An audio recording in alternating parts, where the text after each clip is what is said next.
Welcome to episode 20 of Snap Aim Podcast, and we've got a lot to talk about, specifically revolving around a particularly violent squad. I don't know, that was my weird way of talking about Suicide Squad. So, if you've been around social media today, you know there's a ton of discourse around its really rocky launch. But if you're not aware, that's what I'm here for. So, let's go back and look at the history of Suicide Squad Kill the Justice League.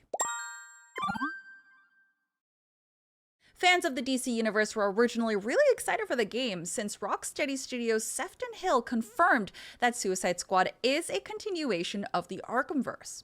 Hill said the storylines and threads from the previous Arkham games would be continued. The game was first announced in August 2020 back at DC Fandom. Story and gameplay trailers eventually released in 2021, and you could even call Amanda Waller in real life with an ARG Rocksteady released. A phone number was posted where you could call it or text the number, and you'd be given a transcript and teaser information for the game. Suicide Squad was supposed to be released in 2022, but was delayed to March 2023.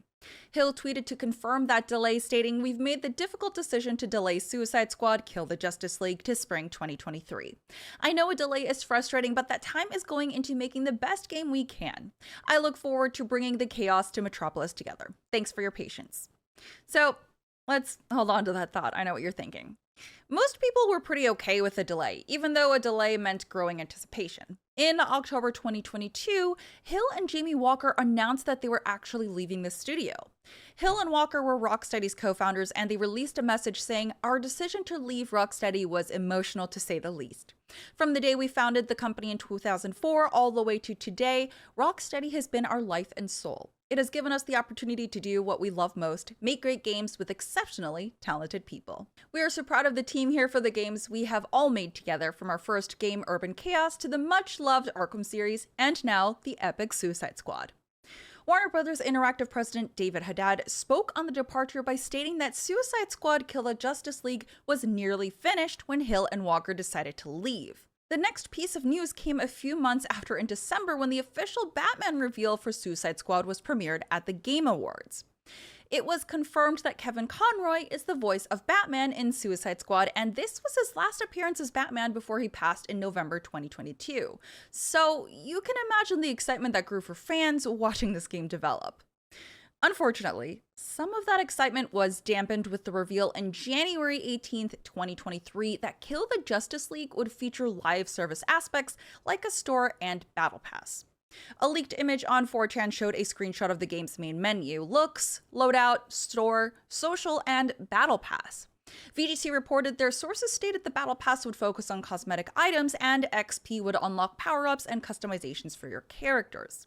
All the fans hopeful this was a fake leak were disappointed to see the official announcement in a gameplay reveal during Sony's February State of Play livestream that Suicide Squad would be a live service game. It would still be focusing on single-player and co-op gameplay, but both modes would require an online connection. Yes, even if you're playing solo. After that reveal, fans were pretty pissed. Rocksteady faced a ton of backlash, and devs ended up delaying Suicide Squad again. However, Jason Schreier from Bloomberg reported that Warner Bros. Delayed the game just to polish up a few things and not to overhaul any major elements. Suicide Squad was meant to release in spring 2023, but was officially delayed to February 2024. Rocksteady posted the news on Twitter, stating, "We have made the tough but necessary decision to take the time needed to work on getting the game to be the best quality experience for players." A few other trailers released over that time to show off more looks at Suicide Squad's traversal, combat, and map. Then, unfortunately, huge Kill the Justice League story spoilers hit the internet after a recent closed alpha test. Audio and a key cutscene of a specific important and highly anticipated character were leaked, and fans were outraged. Spoiler alert if you don't want to hear anything about this, giving you your warning now. Alright.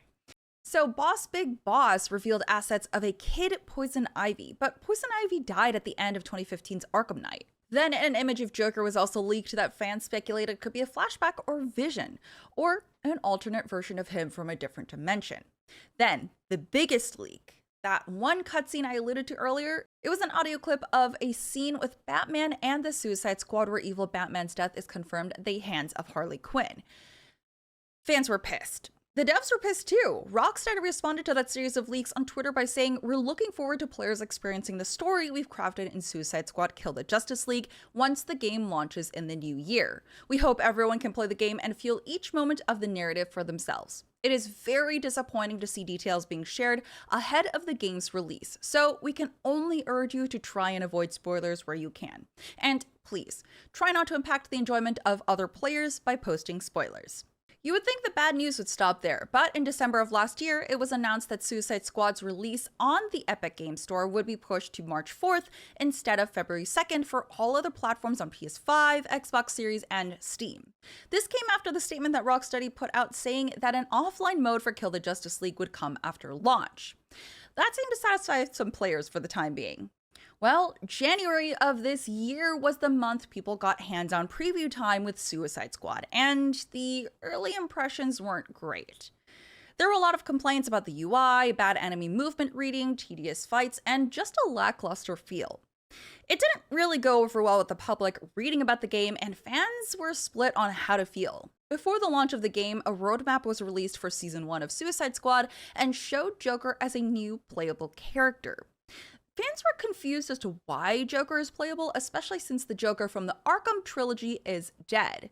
Rocksteady studio director Darius Sadigan responded by saying that the original Arkhamverse Joker has been dead for 5 years, but this is a new Elseworlds twist on the villain. Then, the dawn before global early access, January 29th, 9 p.m. PT. IGN was refused codes for Suicide Squad Kill the Justice League, and seemingly due to the negative preview posted before. Tom Marks from IGN wrote an article informing the audience that Warner Bros. Games declined IGN codes for launch, so the IGN review would be delayed. This sparked a lot of debate on the internet, and fans and press were concerned with this behavior. That brings us to today, the 29th. The day of early access for those players who paid an extra $30 for the deluxe edition. Well, at least it would have been early access for New Zealand, but there was a massive issue where the game would log in players then instantly complete the game for them. Rocksteady pulled Suicide Squad offline completely only an hour into its deluxe edition's early access launch.